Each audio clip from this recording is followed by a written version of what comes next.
Hello teacher, hello everyone. This is the class project. The assignment of subject Global Study 302.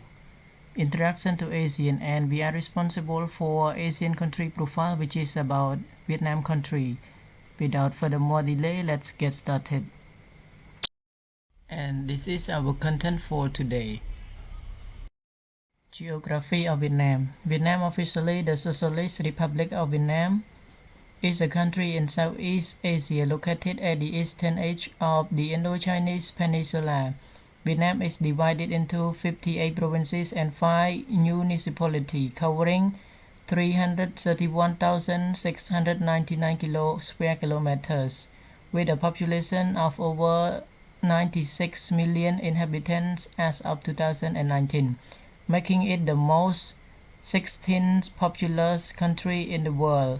Vietnam shares its land borders with China to the north and Laos and Cambodia to the west.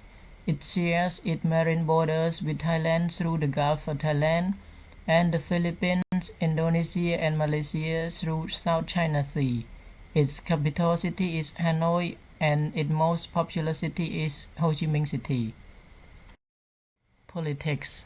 The politics of Vietnam are defined by a single-party socialist republic framework where the General Secretary of the Communist Party of Vietnam is the party leader and head of the Politburo, holding the highest position in the one-party system. The President of Vietnam is the head of the state, and the Prime Minister of Vietnam is the head of the government in a one-party system led by the Communist Party of Vietnam. The Parliament adopted the current Constitution of Vietnam itself on 28 November 2013. The Communist Party of Vietnam, CPV, is the founding and ruling Communist Party of the Socialist Republic of Vietnam. Let's move on to the next part, which is talking about economy of Vietnam.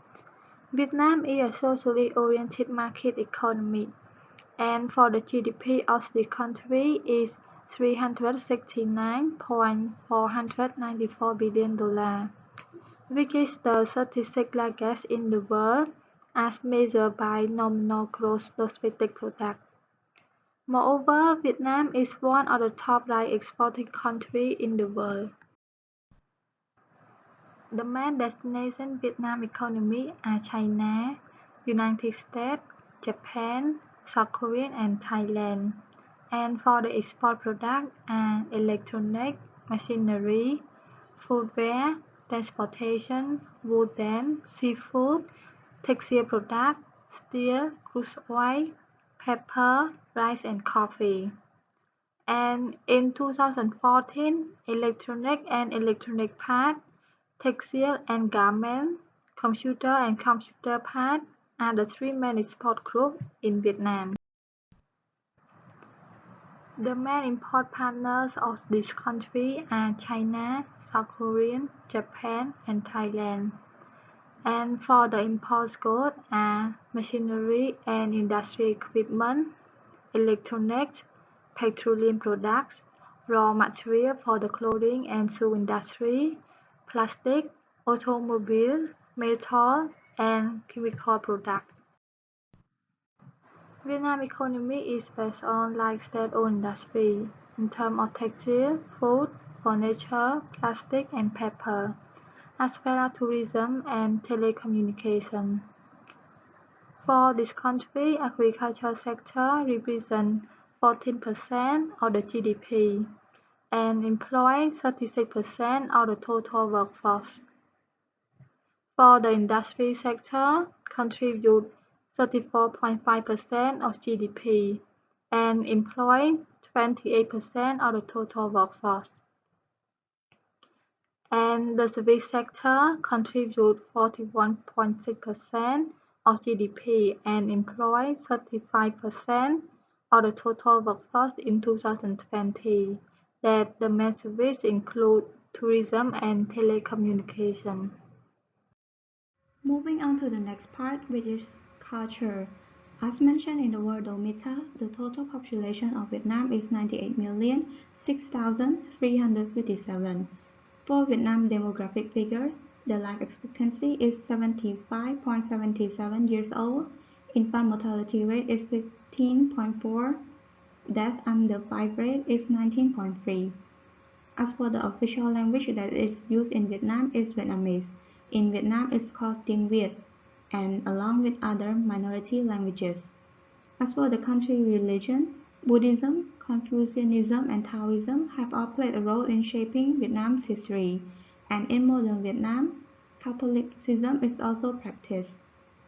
And for the major social problems that was mentioned in an article by Vien, after conducting a survey, they found out that food safety, pollution, and corruption are the top concerns among Vietnamese citizens, and nothing has been done to these problems since 2 years ago. On to the next slide, I am going to talk about current event that is happening in Vietnam. Human rights controversy. First, about the freedom of expression, opinion, and speech. According to Human Rights Watch, they have stated that bloggers who advocate for human rights in Vietnam are often harassed and intimidated. Secondly, repression of freedom of press and access to information. The Vietnamese government continues to forbid the operation of independent or privately controlled media outlets. It has strict control over broadcast as well as print media. Lastly, relating to the freedom of association and assembly, independent trade unions, human rights groups, and political parties are also prohibited in Vietnam. Those attempting to form unions or worker organizations are subjected to abuse, bullying, and retaliation. And that is all for our presentation. We thank you for your listening and attention.